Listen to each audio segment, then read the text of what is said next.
Hello everyone, and welcome to my Bold and Beautiful for You channel. I hope everyone is having a wonderful day. Before we begin, please hit the subscribe button and give this video a thumbs up. Luna flees after revealing a devastating truth to Will, causing the entire Los Angeles landscape to tremble under the weight of her confession. This truth, which had festered within her like venom, was intended to bind Will Spencer to her, to redeem her, and to save her.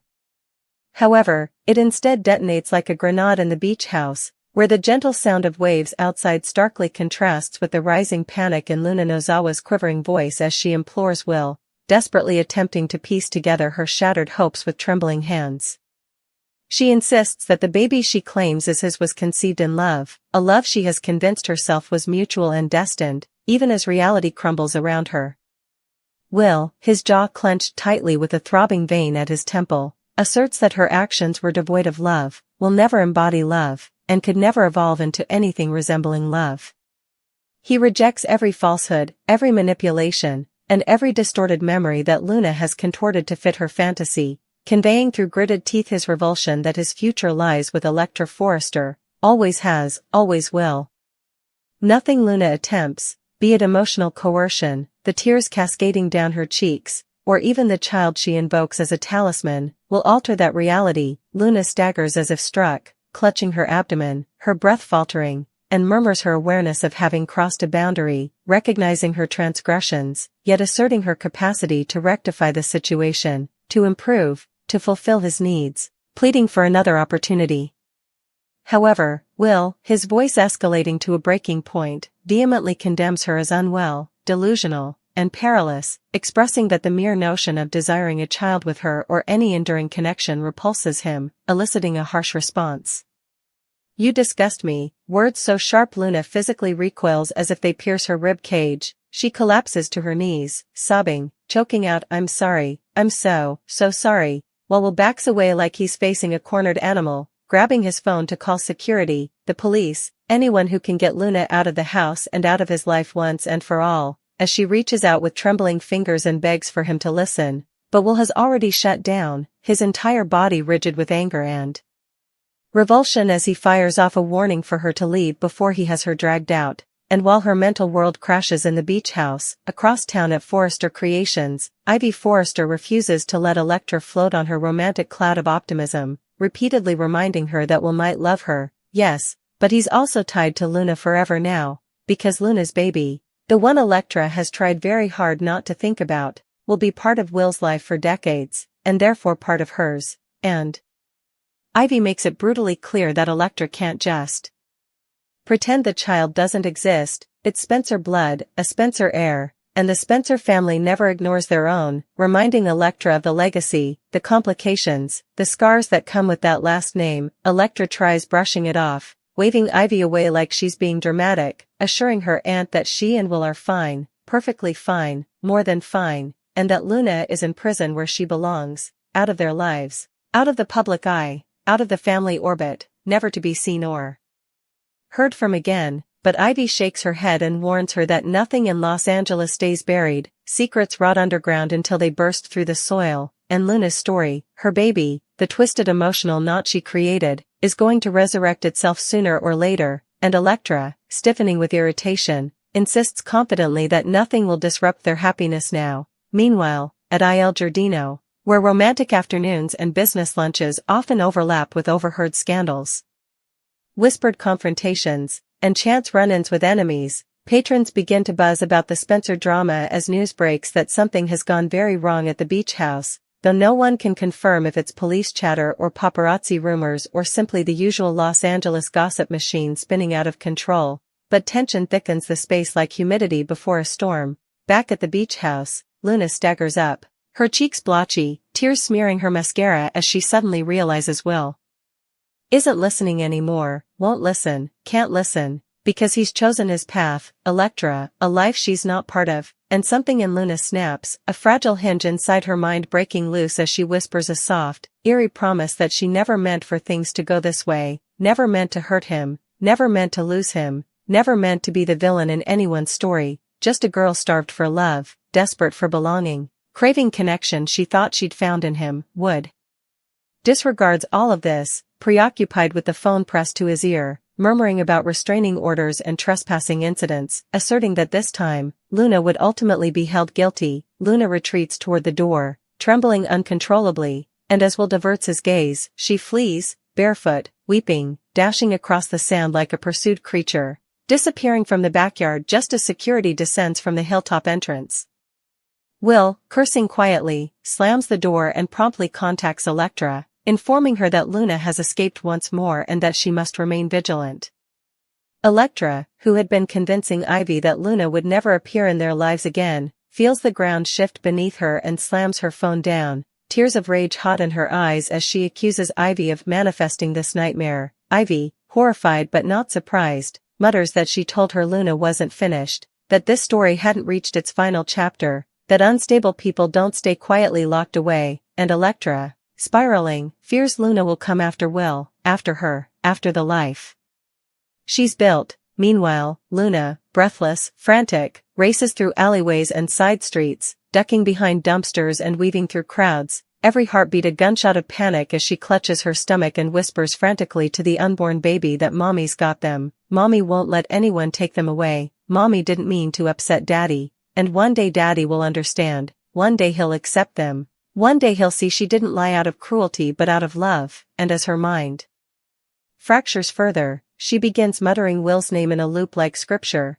Back at Il Giardino, patrons gasp as Luna bursts through the back gate, wild-eyed, disheveled, looking like a ghost fleeing the underworld, and she crashes into a serving station, knocking over glasses, upsetting diners, causing a waiter to shout for someone to call the police, but Luna doesn't stop, doesn't explain, doesn't acknowledge the horrified stares. She just runs, the pounding footsteps of security somewhere behind her, the voices of employees yelling, the flash of paparazzi cameras already catching the tail end of the chaos, and by the time she reaches the front dining area, the whispers surge into full-blown screams as Luna leaps over a barrier rail, darting into the street where cars slam on brakes, horns blare, and a driver curses as Luna almost gets clipped. Inside, Deacon Sharp watches from the bar in stunned confusion, immediately grabbing his phone to warn Finn or Steffy or literally anyone connected to Luna that something is very, very wrong, and as he tries to step outside, Illinois Giardino's manager shouts at him to let security handle it, but Deacon, ever pulled toward chaos and conflict, mutters that if Luna's loose, everyone in her orbit is in danger, especially Will and Elektra. Back at Forrester, Elektra collapses into a chair as Ivy rubs her shoulder, telling her that however this goes, she'll protect her, because Luna has crossed too many lines already, and the law will deal with her this time. Only Elektra, staring at her own reflection in the metallic shine of a design table, whispers fearfully that she doesn't think the law can stop Luna, because Luna wasn't acting like a woman with a plan anymore but like someone with nothing left to lose. Will, pacing, calls Bill Spencer to warn him that Luna's missing, and Bill, furious, immediately begins mobilizing his contacts, barking orders at Justin to track every security camera within a 2-mile radius, swearing Luna won't get near his son again, not after everything she's done, and while the Spencer machine shifts into crisis mode, Luna hides in a bus station restroom, trembling violently as she washes her face, staring at her reflection in the cracked mirror, whispering apologies to Will, begging him in her mind to forgive her even as the police radio chatter outside grows louder. In that moment she makes a decision. She won't be dragged back to prison, won't let them take her baby, won't let Elektra raise her child as some unwanted reminder, won't let Will erase her, and she shoves open the window and climbs out, disappearing down an alley once again, already plotting her next move, her next desperate plea, her next attempt to force fate back into her hands, marking the beginning of another chaotic chapter in Los Angeles, where everyone, Will, Elektra, Ivy, Bill, Deacon, Steffy, Finn, braces for the inevitable storm Luna Nozawa has just unleashed again. Luna runs blindly through the maze of Los Angeles side streets, her breath tearing out of her lungs as her mind races faster than her feet, convinced the shadows behind her are police officers, Bill Spencer's security team, paparazzi, or maybe even Elektra herself stalking her like a vengeful ghost, and every sound, a distant siren, a car door slamming, a barking dog, becomes another sign that the world is closing in on her, that her time is running out, that she must find Will again before they drag her away, because she truly believes in the fragile cracks of her unraveling mind, that if she can just look into his eyes one more time, he'll remember the connection she imagined, the spark she built her entire fantasy life on, and he'll forgive her, take her hand, protect their baby, and somehow erase every terrible decision that has led her to this frantic sprint through alleys that smell of old grease and rain-soaked cardboard. Meanwhile, Will stares out the beach house window, jaw stiff as guilt worms its way under his ribs despite everything he told her, despite the disgust he forced out of himself, because even though Luna's actions were unforgivable, even though her manipulation shattered his trust in people, even though she violated him, she's still pregnant, still alone, still someone he once pitied, and he clenches his fists as Electra's name flashes across his phone screen again, though he hesitates to answer because he knows she's spiraling too, knows she'll want reassurance he can't give, knows she'll demand promises he doesn't know if he can keep, and knows she'll ask the one impossible question.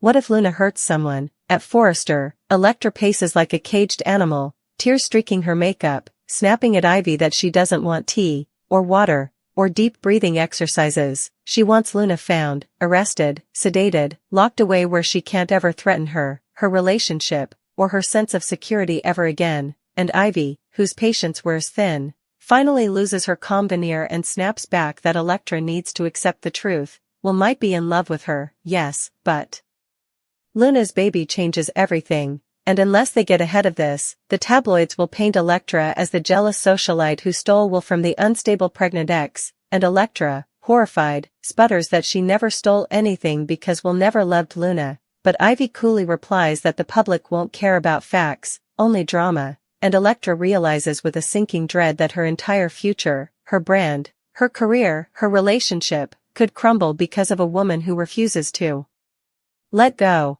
At the same moment, Bill Spencer storms into Spencer Publications like a general entering battle, barking orders at Justin to pull satellite footage, private security feeds, traffic cameras, every piece of digital evidence available, demanding updates every 30 seconds as he slams his fist on the table and shouts that no one, absolutely no one, terrorizes his son and gets away with it, especially not a woman spiraling out of control and dragging an unborn Spencer heir into danger, and Justin tries to remind him that Luna is scared, confused, pregnant, and might need help more than punishment, but Bill shuts that down with a glare sharp enough to cut glass, growling that Luna had help, therapists, lawyers, family, and she ignored all of it, creating chaos in everyone's life, and he refuses to let her infect Will's future any further. Simultaneously, Luna rushes into a convenience shop, seizing a bottle of water with shaky hands, only to discover she lacks funds.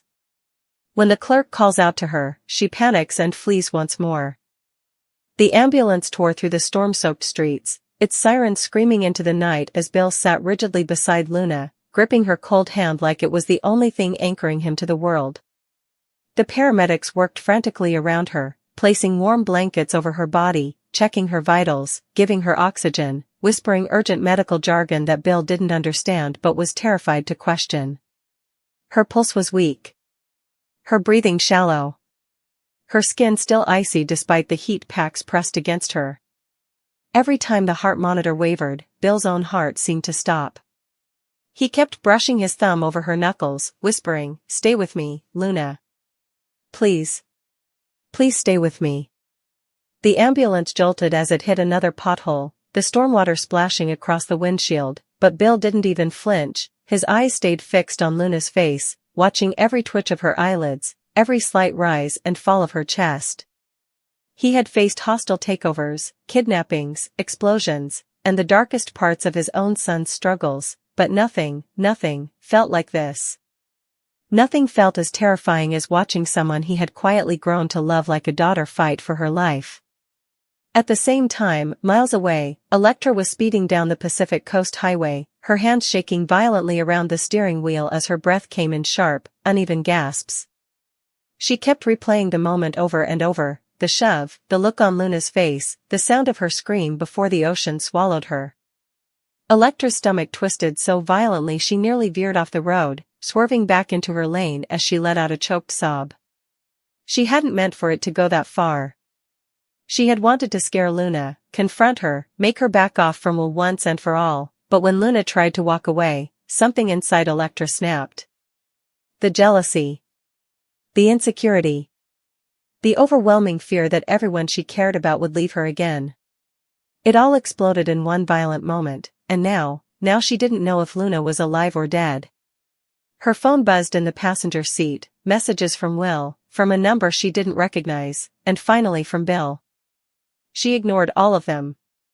She couldn't face Will. She couldn't face Bill. Not when she didn't even know what she had done. Rain hammered against her windshield, making it difficult to see, but she kept driving, faster, desperate to outrun the truth even though it clung to her with every breath. Back at the hospital, the ambulance crashed through the emergency bay doors, and Luna was wheeled out before Bill could even stand. He followed closely behind, shouting questions at the doctors. Was she breathing? Was she conscious? Was she hypothermic? Was she going into shock? But none of them had time to answer. They rushed her through the double doors and into a trauma room, leaving Bill standing alone in the hallway, soaked, shaking, and furious. He pressed his hands against his face, trying to steady his breathing, but the rage inside him was boiling too fast, too hot. Elektra had been with Luna. He knew it. He felt it. And the fear in her voice earlier, the tremor when she claimed she hadn't spoken to Luna that day, it all connected now. Elektra hadn't just lied.